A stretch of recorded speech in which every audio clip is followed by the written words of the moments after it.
Okay. This is back. Right, okay. This is Sure. basic anesthesis. Okay. Hi. I thought when Dr. Bala was giving away the presentations and things like that, I thought he was sending away everybody. I'm happy that all of you are back. So, and we've had a lot of deliberations on several topics in regional anesthesia. But what I'm going to talk to you today is something which we do in day-to-day practice. Combined spinal epidural in orthopedic procedures, lower limb procedures, obviously. It looks very simple here.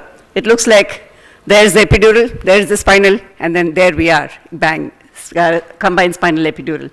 But that's not what it is. It requires a lot of expertise, it requires a lot of patience and learning to do this procedure. So then, why should you talk about epi and spinal? Why not only spinal? All of you know, all of you must have anesthetized orthopedic procedures. First of all, removal of a POP. In a patient who's got a POP, and you remove it, and then they go scrub, they do everything else, and then they come back, it's going to take a long time. We do not know when the orthopedic surgeon will actually put the knife. So the delay in starting the procedure. It is also very painful. A patient who's got a fracture, who's got a POP and other things, it's quite painful. And already even yesterday, Dr. Rajasabapathy was talking about it. Even to take an X-ray, they give a block. So to remove a POP obviously will be more painful. So it is useful to have a block and not just a spinal. And that's why an epispinal may be useful. And limited duration of action. What do you mean by a limited duration of action? Because we know the duration of action of the local anesthetic, but we do not know the duration of action of the orthopedic surgeon. So the timing of hypotension, we do not know. Usually what happens is, when the spinal is given, around 45 minutes to 1 hour, and that is the time when there is hypotension. And that's the same time the orthopedic surgeon is either reaming or putting in the cement, or we have seen that there is a blood loss and we are giving the blood replacement. So the timing of hypotension is very, very, with all the things put together, the hypotension falls and there is a massive drop in blood pressure. So again, continuing about why not only spinal, it's because sometimes we may need to convert spinal anesthesia to general anesthesia. Several times we have noticed that we may have to convert that. And when that happens, we do not, the patient will be, mic is not okay? The patient will have the position, will be positioned in the left lateral position, slightly head up, and the intubation in that position will be difficult. And it does not, obviously, spinal will not give you prolonged pain relief, post-op pain relief, and sometimes we have adjuvants. We spoke about adjuvants even yesterday, and that of course prolongs the block, but in addition to prolonging the block, it also produces a lot of hemodynamic instability. So now we had this patient who was a 70-year-old male who was absolutely normal, luckily had no comorbid conditions, but his morbid condition became because of the surgery and because of the cement. For a change, we had a cement which set very quickly. The cement was inserted, the cement set before the implant was put in. So then we know what the mess it was. They had to break the cement, they had to redo the cement, and then they had to redo the hemi itself. So that took a long time. So this is the common procedures that we do. All of us are familiar with this. And when they see an interlocking nail, the interlocking nail never locks. That's the first thing.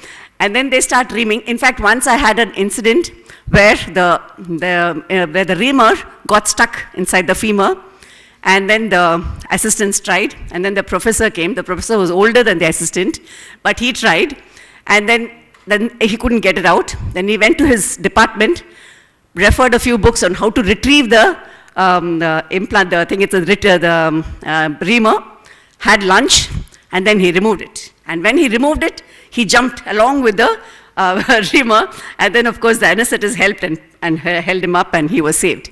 So these are things which happen in orthopedic procedures. This is another, because we had that experience of the cement breaking and all that, and setting quickly and all that.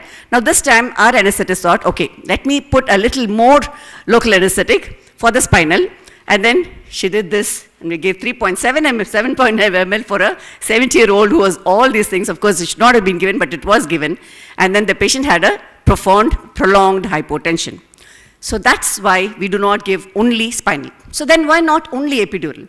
It's because of the timing and the preparation, positioning, all that is going to take time. There will be a differential blockade. The incidence of breakthrough pain is much more, and sometimes we may require a larger volume of the local anesthetic, which may turn out to be a toxic dose. So now, what is combined spinal epidural? It is kickstart and keep going. That's what all of us want.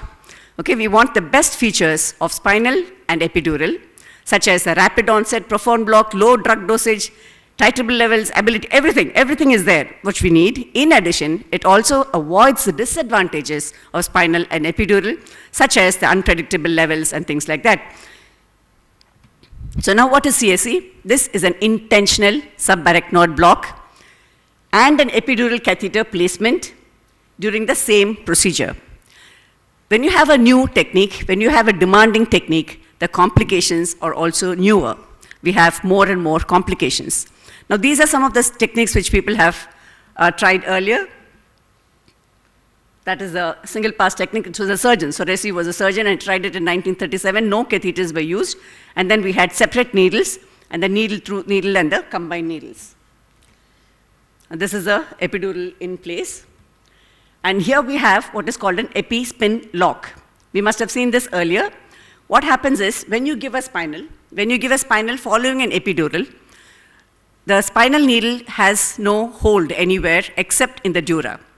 So when you give a spinal, when you give the drug, inject the drug into the subarachnoid space, into the spinal needle, it can move. So we have what is called a epi-spin lock, epi-spinal lock, and that's how it works. You have a lock here, so that the spinal needle, once you go and pierce the subarachnoid space, it doesn't move. So which do you give first? Do you give the spinal first, or do you give an epidural first? Whatever you do, you have their own complications. If you give an epidural after a spinal, you can have an accidental subarachnoid placement of the catheter, and even if you have placed it correctly, it can migrate. You cannot give an epidural test dose, an aspiration test cannot be done because you've already given a spinal. And while giving an epidural, sometimes paresthesia is a warning that you have gone into the neurological, and you can have a neurological complications, and that warning may not be given. So if you give an epidural first, the spinal needle may strike the catheter. The spinal needle may get damaged, or the catheter can get fractured. And sometimes we may put in the epidural catheter, try to fix the epidural catheter first, so asepsis cannot be followed. So why CSE? It is, why only spinal? Why not only spinal? Why not only epidural? Why CSE? And why in orthopedic procedures? Because of the timing. Basically, it is the timing, the time to start, to time to alter the procedures. Invariably, we have seen that while they're doing something, while they're doing the tibia fixation, they would suddenly say they want to have a bone graft. So the time to complete, and orthopedic surgeons are very passionate about their bones, so they try not to close the bone as early as possible. So they keep looking at it and they keep fixing it for a long time, and we do have problems because of that. Invariably, most of our orthopedic surgeons have comorbid medical illness. Of course, trauma patients, young patients do come, but we have cold cases who have comorbid medical conditions such as hypertension, diabetes, and all these things. Invariably, a lot of patients have electrolyte imbalance, lung infections, where you cannot convert to general anesthesia at some point of time. And sequential CSE is an extremely important and a very useful technique to be used in high-risk patients because of the slower onset of the sympathetic block. Again, the pain and the stress response is better controlled, and the blood loss is lesser. It gives excellent post-operative analgesia. That is what is most important in orthopedic procedures, because now they're dynamic. They move the patients quite early, even after hip surgery and knee surgery. So it'll be very useful to have good post-operative analgesia. In fact, we had some of them recommending giving femoral nerve block. The more periphery you go, it is better. But I think it is better you give it neuraxial, because both the legs will at least feel the same way. When you give a peripheral nerve block and just the femoral nerve, and when you walk on one feet, and that's the feet which is already damaged, and you're not going to feel anything, and like Bala said that day, they had even a fracture. So it could happen. Then, of course, nobody knows the exact cause of a post-dural puncture headache, and the chances of a PDPH is much lesser when you give epispinal. And of course, because of the early ambulation, we can always prevent DVT. So why in orthopedic procedures? These are, again, some of the very, very commonly done surgeries in orthopedic procedures. and not having enough with the orthopedic surgeons, having to have changing their timing and changing their procedures and things like that, we do have a very important two other surgeons who land up in the same patient, such as the plastic surgeon and the vascular surgeon, and they take their time to do the procedures. Either they put the flap or they do the vascular repairs, and that's again going to be an indefinite time. So that is why a combined spinal epidural is recommended in orthopedic procedures. But nothing is without its complications. We can have total spinal. You can definitely have, and these are complications which can happen in anything. You can have a total spinal with just an epidural. All the more common when it's a epispinal. And of course, neurological damage, aseptic meningitis, and metallic microparticles in the needle-through-needle technique. If you look at the magnified pictures of this complication, you'd be quite terrified about taking a needle and going into another needle, because the microparticles that comes in, it can produce a lot of damage. And of course, infection, meningitis, and all that. And these are some of the controversies in CSE, whether we can use CSE at all.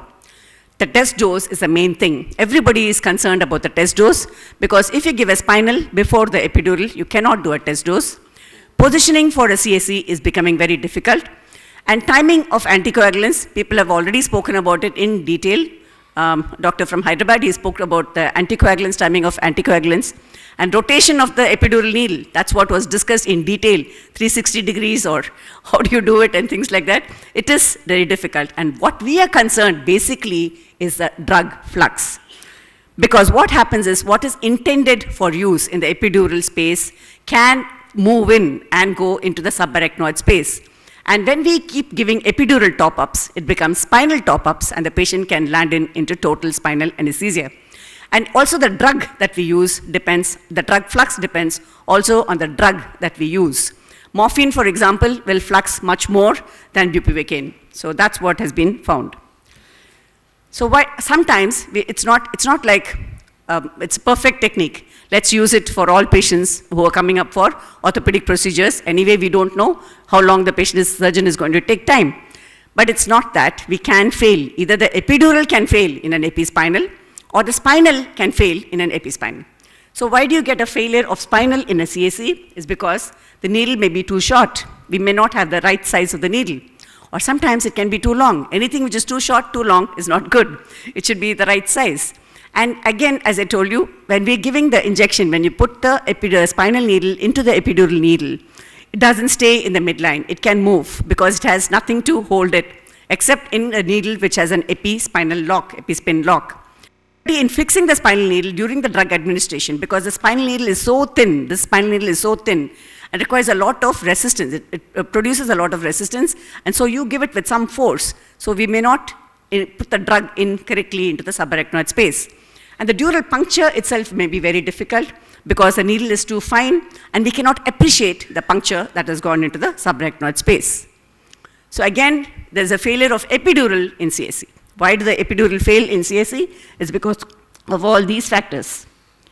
And again, there is a position alteration. This happens all the time in orthopedic procedures, because once you start the procedure, sometimes we change the position. When you change position, the epidural catheter can also change position. So these are some of the failure.